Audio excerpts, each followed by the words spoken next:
That's the Carpenters fading away only yesterday. I'm joined in the studio for my Papers guest this morning by Stuart Harris from Angie Scott Cakes. Good morning, Stuart. Morning. Thank you very much for coming in and for bringing delicious cakes with you. Now, the cakes that you make are incredible. We will talk about some of the more elaborate ones in a minute. Producer Andrea is in the studio as well. I am. Good morning. I can't think why, John. Why might I have come into the studio this morning? So you came through and you said, Stuart, your Papers guest is here. He's got the most enormous muffins. I was wrong. You were wrong. He's got very small cakes. He has got very small... To be fair, they're not actually... They're small compared to most cakes, but they're not very small, are they? I mean, they're still quite chunky. It's a good saucerful, isn't it? So we've got a strawberry... What have we got here, Stuart? We've got strawberries and cream and apple and cinnamon. Okay, so if you'd be Mother Andrea kind enough to... A very thin slice, because it is... I was going to say, I'm trying to work out how many slices... You can really cut them into quite a few slices, even though they're small. Just for a little taste. So Angie Scott Cakes, this is something that you do with your wife.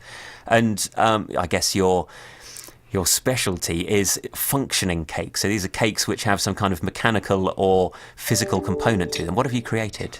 Well, they kind of vary, really. We've gone from a remote control car cake that actually worked and drove along and actually went a bit crazy on social media. The latest one was a working beer barrel cake. Thank you very much. So this was an actual beer with beer in it. Yep. And the beer came out into a glass, and then you cut off and you ate the barrel because it was made of cake. Pretty much, yeah. How on earth do you create something like that? A lot of creative thinking. It kind of starts with whatever we get asked for, really.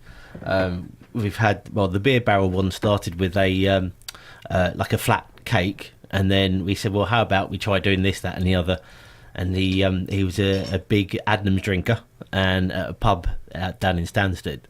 And then we sort of said, we could do sort of a light-up sign made out of icing and chocolate, and then have a working beer barrel. And she just kind of went quiet, and her husband came on the line. He went, we'll have that one, please. Yeah, I'll have that one, please. So we have some cake in front of us. Let's go for the strawberry... this is, strawberries and cream first, because it's a very soft, delicious-looking sponge. Can't beat that on a Sunday morning. Oh, that's really strawberry. Yeah. You sound surprised. Well, that's good. Well, strawberry is... So... Sometimes you get strawberry ice cream and it's not really that strawberry-ish, is it? It's kind of a strawberry... Yeah, very chemically. Strawberry flavour. Yeah. No, these are all fresh. I would be remiss not to try the apple and cinnamon. What do you think, AD? Sorry, I had a rather large piece of cake. Strawberries, as you can see, I cut a sort of a small wedge each.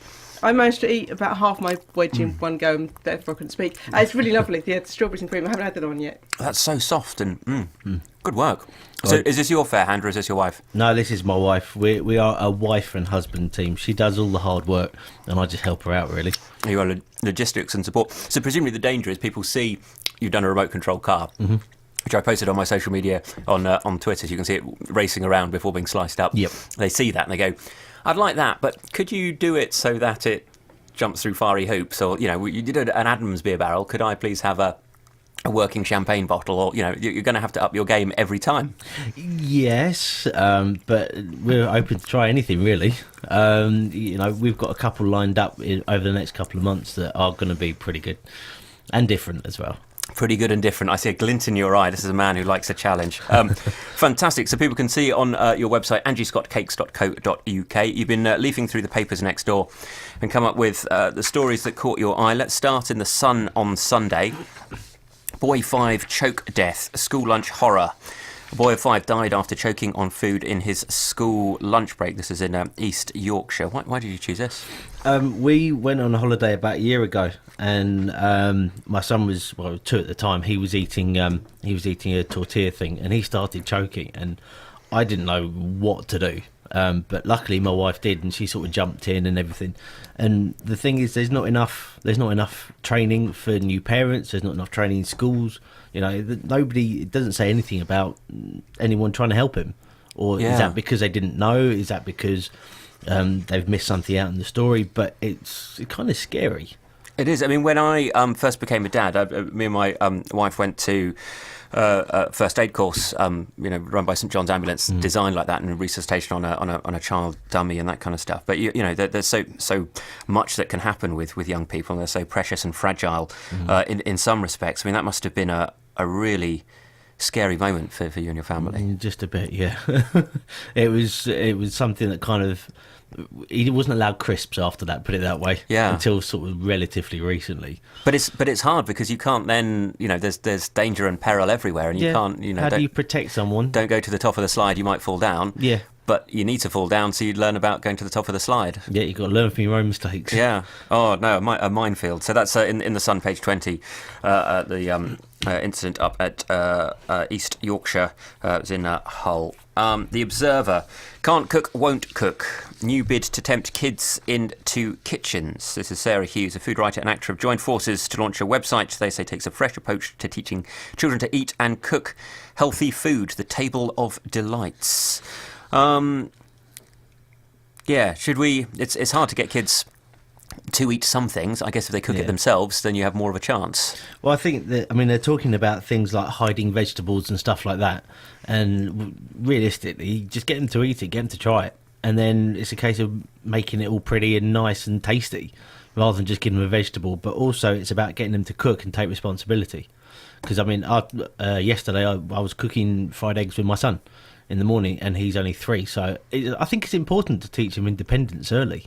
Yeah, and to understand the process and what happens. So my big son, we made a cake for his homework. So it was doing Egyptians, and he also had to make a cake. So let's do an Egyptian cake. Yeah. So he just made standard cake and cut it into bricks and built up a little pyramid, jelly baby pharaoh inside, a few Smarties as grave goods. So not quite as spectacular as some of the things that you do, but he actually did all of the weighing and all of the mixing and stuff, and I was expecting to help more. We've done baking before, but actually he was really confident with the scales and everything, and handling the packet of sugar and the flour and stuff. So, but it's about safety as well, because if you teach them early to be safe, then actually when they are at the right height to start getting up, they know to stay away from certain things, and obviously it's keeping them safe more than anything.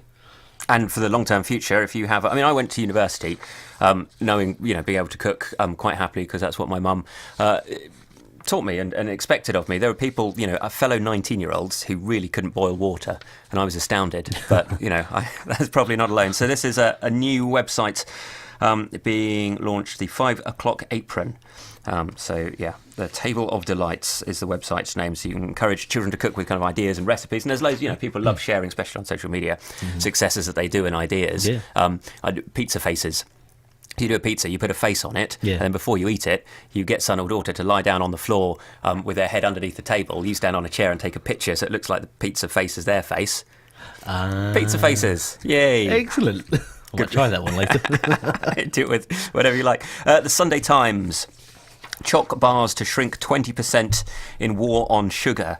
If there is a war on sugar, presumably a cake manufacturer is in the front line. Yeah, I was a bit torn about choosing this one, but it's one of my really annoying things, because it's not a war on sugar. It's basically getting you to buy twice as much chocolate. If you've got a chocolate fix and you can't, and you can't get rid of that urge, you're going to have to buy 2 to actually...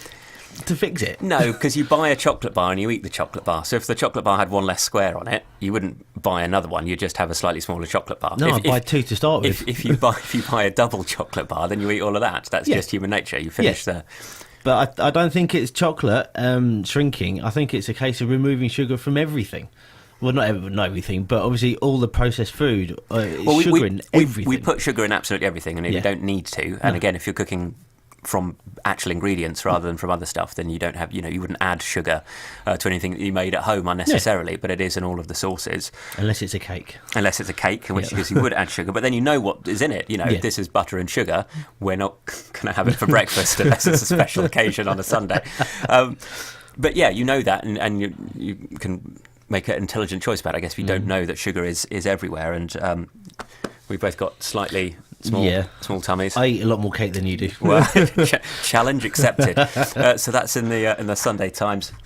And then finally, at the end, loyalty, the worst policy. This is the Sunday Mirror. Insurance customers, £5 billion rip-off. Drivers and homeowners who stick with the same insurer are being stung in a loyalty tax. Mm-hmm. Do you switch or do you stick? It depends on what they do. If they send me a letter with the £150 more than last year, and then I call up and they say, "Oh, well, actually, we'll do it for the same price," or why do it in the first place? Yeah, why are offers actually for new customers? Why is it not, as an existing customer, we'll give you a discount, or we'll help you by doing this, or we'll add this onto your package. It's the same with any kind of confrontation where you've got a negotiation. Everybody knows that they'll start off with more extreme positions than they're happy with, so that they have room to compromise. And actually, wouldn't life be so much simpler if they said, "This is what it is. That's that. There's no wiggle room. Don't try and trick us." Yeah. What's the point? We'll just leave. But switching, I mean, I am halfway through a elaborate process of switching a broadband provider for a house that I don't live in, and that apparently is too complicated. Interesting. for anyone to manage to work out. Interesting, in the Sunday Mirror, this is on page 28, the Ed Sheeran van. I saw that, yeah. Ed Sheeran picture cleaned into the back of a very dirty white van, which has gone round on social media as well. So that's a local artist, I think, Castle on the Hill, by Ruddy Muddy. So it's my Ed Sheer van. Very good. Lots and lots of Ed Sheeran stuff. Or in the news regularly, because he's big and he's doing lots and lots of things. That's excellent. So if people want a fancy cake, if they want a working cake, if they want to challenge you, you're at a wedding fair today, Orwell Hotel in Felixstowe, with lots of people showing their wares, 11 till 4. We'll be giving away free cake as well. You'll be giving away free cake, as we just throw that in, and we have some cake here, which I will eat during the next song as well. And you're up for a challenge. So it's angiescottcakes.co.uk. Stuart Harris, good luck. Thank you. Thank you very much for your time. Thank you.